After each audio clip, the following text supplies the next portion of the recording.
Mayambu Manipuri Wari Taminasi YouTube channel amadi Roji Oinam gi Maikaidagi taramna okjari. Iramdamgi fajakraba folk music pu kanduna thamnabagi wakhallonda young film production na ihan hanba oina puthokadauriba folk fusion song competition asibu iramdamda leiriba isai nomaibu pamjaba khwai pumnamakna song competition asida saruk yabiduna mapung phaba competition ama oihanbiu haiduna young film production gi mahut sinduna khwai pumnamakki mafamda narukjari.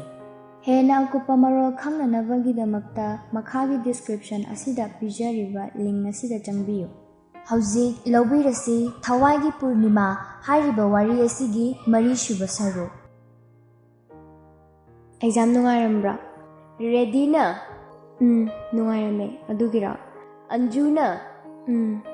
Ready na? Adudi chatlage ko.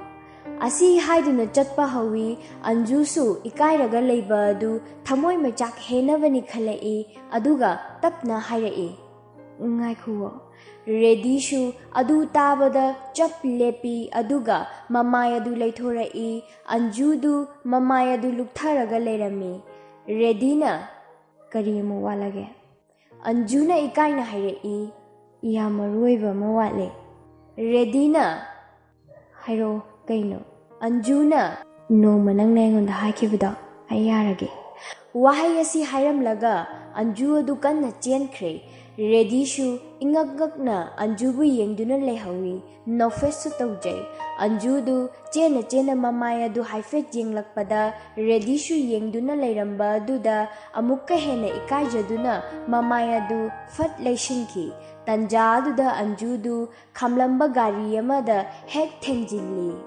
Anjuna oima as ikayo khangbada hek tushilida ready lapna ui Anjuna tushiliba adu masu changlai yauraktringaida chap lepi Anjuna thengjaluriba gari adu atei kanagishu natte ready gi hek pokminnaba mayamba Thanil gini Thanil su gari adu matai amada khamlamlaga kwa chage haiduna dukan amada changkhibani adubu Tauriba adu ubada nupidugi manakta changlai aduga Thanilna sokpra Anjuna kanano haiduna mamaya adu thangalai adubu nupa ama leptuna leirambadu ure ikaina hairai soktiye Thanil di Anjubu ubada aduki matik ngawkhre magi ingna fajabi maithong hek ubada thamoi ting lawkhre adubu madu pumnamak adu fatharaga famtharaga hairai Thanilna clinic amada chatlushira Anjuna iyaranida kashu sokte ai uhogre songi gari se khamba ready di mayamba adu ubada tuminna marum amada leishinkre adubu mamit adudi Anjuna lairiba maikei aduda adumak yengli Thanilna asida tambra Anjuna Thanilna aigi naupa amashu tambane Anjudu tapna hogulai aduga hairai ai chatlage Thanilna chatpa yagadra thilura Anjuna iyani kashu tawroi Thanilna mingbu kari haiba loidringai tungdagi thajana Anju sokpro asi hairaga prap changlai Anjuna sokteda thajana kaida yengaga chatlino namaido adam thaidu kaigino Anjuna uhaude ado chatlaslao Asi hairaga Anjudu wa amata hairamdana haifet jenglamlaga thajaga chutkhre Thanil mathanta khalhawi Anju haiba phajai ingna phajai asi haiduna mathanta nofet tawjai aduga gari edu kakhatuna thaukhre Thanil education department ta thabak tawbani mahak nupi amata koide yengshu yenglude adubu ngasidi Anju ubada mahak pungaw ngawkhre ready asaidagi marumda leiriba adu Anjune hek chatkhibaga mayambagi manakta changlai aduga ready na tamo Thanilna how shuti tharabo ready na thare Thanilna la chase adudi ready na hoi Ashumna anidu chatkre mayum hek yaurakpaga Thanildi magi kada prap changkhre aduga famungda longna heptuna asai thokiwa thogdoksing adu ningsingduna mathanta tapna sholi fajai yamna fajai pukning huna fajai gyan khanglak lai fuk hawgatuna dress adu hongdoi aduga washroom da changkhre somda ready shu khalli mabu sokpajalo aduga mana sai haramiduna kare nongma nangna ngonda hakibado ayarage mathanta noktuna lay aduga khanghai hairei aigi nushibase nangna masa khangbire asengba nushibadi lemna mangde haibadune aigi ifamda ngasidi chapchana thunglare asumna mondrang nungaina sanari asomdasu anju mondrang sanari karigino aina turaga mana chensilakdiduna masi nupase minungsiga amta leite he asi hairaga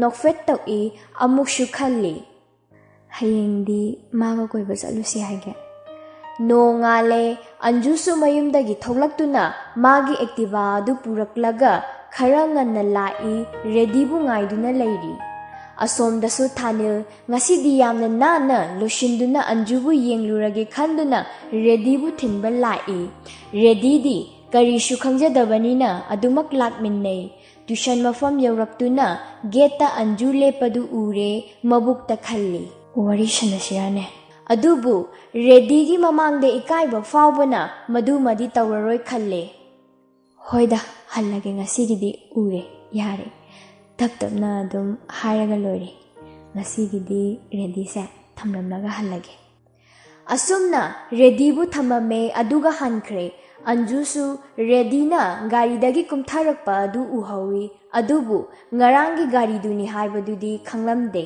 ready tapna changlei madu ubada anjuna iyam thengina ready na asangali sidi law changase anjuna aidi changoi ready na kaigya anjuna talleba ready na nang lehoroko adudia ai change anjuna ngai khuo ready na kayamu walage anju tapna asida imanabi ama masangam de haye ado ithanda chutpa nungaite amta chatminause haige tawbani asi hairaga mamai adu amuk lukthakre madu ubada nokfet tawjai amukshu anjuna haira iba wahaiduda haraubusu phawrami adubu chatningdaba saduna tapna hairei ready na ai class yaudone anjuna ngasi khata haibasida ready na nangi boyfriend da hairucho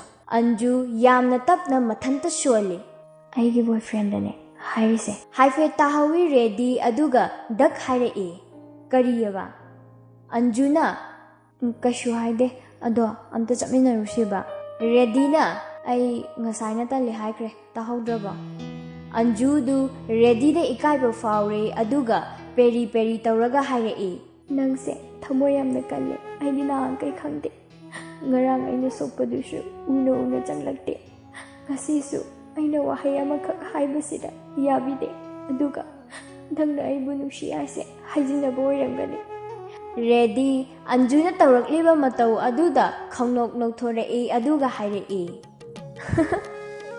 asigibu khapi male angang macha dawna anjuna nangdi aina haibasu yasu yabidana ready na hoi lao jase anjudu haraubana loire mamaidu fat yengkhalaktuna aduga makha tarei anjuna adudi lao chalase anidu chakre yamna fajaba chinya amada lai ready na namanabi haise sidara anjuna natte ready na adudi sidaga doba laiba anjuna adubura nushiwa yusinabu laiba ready na kariyaba anjuna nang aibu nushi hadaine ready na nushi adubu anjuna adubu kadawaba ready na ibani na haina khiba matamda yaudri anju sorsana ama hondoktuna tapna hairei thamoidagi tholapa asengba nushirabu aina lana urure aise shana napal kabadi natte Tasengna ay study de henna pukning lupa pame. Nusiningolda kaya tapsakite. Aduna nangbu aina study da waste tawduna ngangbane. Nang aybu sawbra. Ready na? Sawdeda. Anjuna ngasidi ay khangle. Aigi matam haibado laklabadi. Nushi haiba wahaisdagi mai leiduna chenba ngamde haibase. Nangna aibu asengba nushiba oirambana ai asidi nafamda maithiye. Nangbu thamosingna nusirure. Asi haiduna famtharaga mamai adu makhut aniduna khumlaga kappa haurai. Redishu mana thamosingna nusiruba oirubana khangba ngamaktre aduga ngasi Anjugi wahaising adushu minamba natte asengbani haibasi khangle. Anjugi wakhalon adubu hena thagatwa fongdokli. Aduga Anjuna kaptuna leiriba aduda tapna masu famtharaga makhut adu tapna lathokpiduna mamittagi tarakliba mapi adu taithokpiduna hairei. Kaigi kapino? Anjuna nangbu aina mirairubado nangna aigidamakta kyagi matik warangani haibase. Aina ngasi nushiba masak khanglaklaba matam asida aishu khangle. Ready Anjubu tapna chikhatpiraktuna hairei. Aigi nushibabu khangbirakpase masi khaktana aigi penjaba oire. Anjuna aibu haujiksu adumak nushiriba natra. Ready na? Nushibabu matang khara khaki oibra. Masidi punsigine amuk hanna mutpa nairaroidaba. Anju ready gi wahi adu tabada khangkon konsinduna aduga hairei. Kaigino nangse aina ngasidi asuk yamna nushiraise. Asi hairaga kapchai. Ready na Anju tapna inthokpiduna mapi adu amuksu taithokpi aduga hairei. Khakchetpia. Anju handakti nokthorei aduga nangna natra kaphalisa. Ready na? Aibu nangonda kapo haikraba. Anjuna aigi thamoida haididya. Ready na? Adudi nangsuna wai angonda haibadudi aigi kapkhibro. Anjuna ado aibu nushim ta hairoba. Ready na? Nangna kapada aina themliba. Nangi mikipi tarapada aina tethoklibado nangbu thamoisina nushibagine. Anjuna asengbagira. Ready na? Mane really? Anjuna adudi phone number piro. Ready na? Pirake. Asumna anidu nungsiwari kaya sanaduna halakle mayum yaunarakle. Thanildi tasengna manau paredi amadi Anju nungsinai haiba khangdabanina Thanil Anjubu nungsiba asum hengalai fathaba ngamaktre mabukningda chap yungna lepkhre. Ai mabu soidana nushi haigani. Ma nattaba atopa kana amattaga aigi punshida luhongoi. Masi aigi lengdraba wasakni. Numidang chak ising toklaga ready magi kada changlai phone adu yenglubada 3 missed call from kapchetpi. Ready na kapkalli haiduna Anjugi number adu kapchetpi haina save tawbani. Madu ubada phone adu amuk call back tawi. Anjuna kai chaluge? Ready na? Chak charubani. Anjuna kai mathal charage? Ready na? Kobi masoi role aduga kanghaw amaga nangdi. Anjuna pong hawaiga ngaga thongi. Ready na? Yam hauna chaiko. Anjuna noishu hauridudia. Ready na? Ado laika padraba. Anjuna pagina tawrambani. Ado nangse khangni singaba. Ready na? As wari gadi. Anjuna asengbane phagi tapta. Ready na? Ado ngasidi yang ware tumage hayeng tuition mafam doina thengnarasi ko. Ngasigidi tumage. Anjuna thammo. Ready na? Ado mangda ai u ko. Anjuna uge fazana tummo. Good night. Ashumna numittu haukre mathangi numitni tuition mafamda Anjuna fifth bench ki corner da fami aduga ready na third bench ki first da fami. Anjudi ojana takliba du changlamde ready da adum yengduna lei. Ready shu haifet yenglubada anidu mitchane Anjuna yamna ingna michi ama khalai. Redishu haifet noklaga mamaya du amuk laithorei. Asumna class loikre. Redina kaino masay ngonda adum yenglang layduba. Anjuna nang shivagine. Redina Larikse yaudadi nushibana haywai puk thaloye. Anjuna aidi thani nang nabu aigi nakta layradi. Redina tapna mamaya du Anjuda laishillaga hairei. Anju aina ngonda wamta haige. Anjuna amata natte mayam hayo. Redina Ibanina nushinaise matam chadri. Adubu nushinabase kashu kaide. Tabu study da maidi onsense. Anjuna ainaga tanli haikraba. Nofet tauraga oinana haiba wahaini. Redina Ibanina phone waris naise matamama semdokse. Natradi larikta sorakaniye.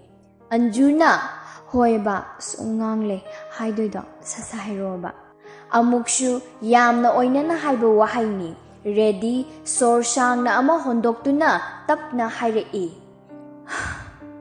Numidangi pung mafan makaidagina tara fawba sanase atay matamdi study da hotnase yabra.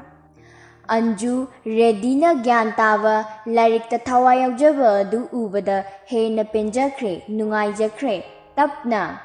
Hoi yaye nofet tawe Redina adudi harendagi haurasika. Anidu asumna yanare aduga Redishu mayumda hankre. Anjusu mayumda halakpagi lambida Thanil na ngaiduna layrami. Thanil na Anjudu mamaya du fat laithorei nahan Redina toglakpa gari adu oirami. Mana khalli Redigi hangdoi oiramni. Anjuna kaitapi gadaba. Thanil na shuti tharaba. Anjuna Thare kumdi kumningdrabani adubu Redigi mi oirangadra khanduna kumbani. Thanil na aithilamage chingnabra.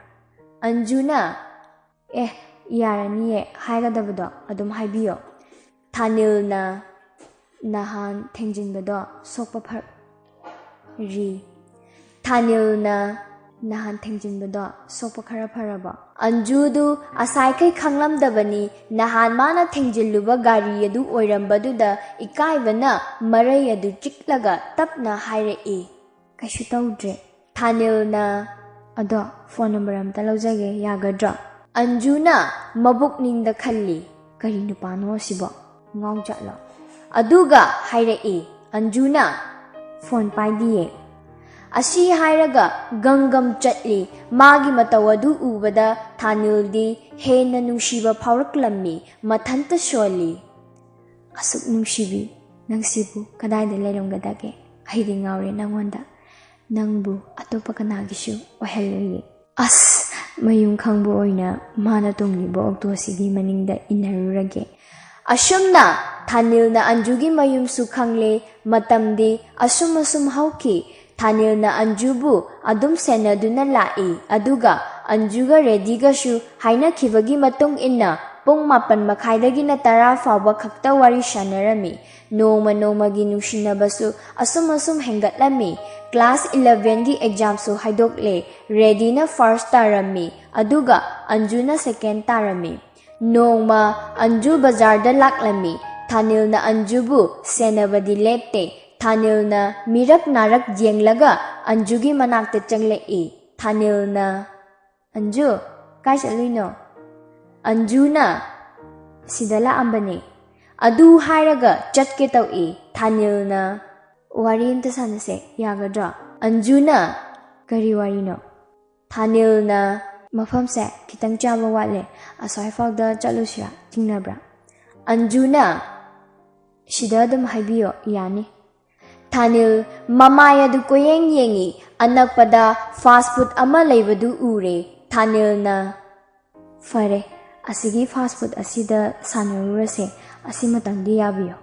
Anju yamna de talli adubu fare haiduna lae manungda changlaktuna chair amada fame chanabasu order tawkre aduga tapna wa hawdorei. Thanil na aigi ming Thanil kawe ai education department amada director oijari. Anjuna takpiyo kari haigadabano. Thanilna aise hekta hairage. Aise sombu yamna numshijaba miyoy amani. Ibani hek thengnakiba numitudagi ai sombu yamna khoidajakre. Anjudu ingak nga aduna pakhatpashu phawre aduga tapna hairei. Kariba Thanil amukshu hairei.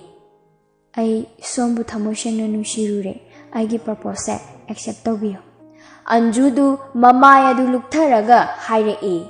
Aibu nungsibibase aigidi laibak yam phabane adubu aigidi mi leire warobino. Thanilna aibu anangkale haibino. Ai nang yaudrede hingba ngamoye. Nangi nushinaba nupaduda nangbu niyo hairabasu nijarage. Tasengna ai nangbu nushibagine. Mamittagishu mapi tarei. Anjuna aigi boyfriend da aigi ifamdadi khwaidagi mamag yamba mine. Mana aigi punshini, mana aigi thawaini warobino. Ashi hairaga hanna fawging lamdana chatkre. Thanil ningba kaina adumak lehauri. Thanilna mathamoida khalli. Aigi ima baba thaduna nangbu aigi oijage haiduna nijahangani. Ashumna matamdi asum haukre ready shu 12 tadi diamond section da famle ani dushu nushinabadi kam thenkai nushinare. Thanilna shu anjubadi adum tanari. School halakpada adumak ngaiduna lerami. Nushi haiba wahai shishu anjuda hanjan ha hairami. Anjuna phajana amuk hai yade shauraga amuk hai yade. Thanilsu hande anjusu upai leitre karimta khumde tuminna adumak leithokle. Aduga wafamasi ready dashu anjuna khak haidokte. Thanil ready gi mayambani haibasu khangde. 12 exam da ready na all Manipur gi first position tarami aduga Anjuna 4th tarami. Makhashu Anjuga ready ga haina duna punna DM da tamlami. Ani dugi nushinaba du hairubagi kanadre adukki matik nushinakre. Matamna kanabushu ngaibide haibaduni. Ready amashung Anjusu graduate ki exam aroiba numitni. Exam loiraga tholakpada ready na kayam taramage. Anjuna khara dum tarame ado nangdi ready na chap mane makhadi kari tawge khalle. Anjuna aidi bank PO ge exam thani nangdi ready na aidi lohongani. Anjuna nupi leiraba ready na leire. Anjuna masanabu lohongba yaraba ready na adudi khangde amta hangkige. Ashi hairaga Anjuda mamaya du fat onsillaga hairei. Lohongase yaraba natra. Anjuna wathi tarakanu ko. Ready na lohongase habasisu wathira. Anjuna hawjik adugi matam yang watliye. Ready na nangi thabakta aikhoide leire goina tawro. Nasak khufajasiga ai kuina sum thadokpase yam pakhatleba. Anjuna kaigi pakhatliba ready na kanana khangi atopana hijack tawkhradi aigi mangjarene. Anjuna mina hijack tawkhragana ibaini kainaredana yamna oinana haiba wahaini ready shu oinana hairei. Ready na nangbu ai kainaba ngamadro. Anjuna khangde yeng taredana. Asi hairaga mamaya du haifet leithoaga tumin nanoi. Ready na is napunsida aigumba nupase phangoi bema simadi chakthokna haibige. Handakshu Anju ready bu adumak lakna rei. Anjuna nangbu kaida fariba ready na is nangonda bu karamba afaba nupana haibiraktoino. Ready shu lakna rei. Anjuna adudi hainuda mi thabaka chawna tawine khangaba. Ready handakti sauksinaraga hairei. Oh pare thabak tawba maga nungsina hawrako ai chatle pau pharakanu ko.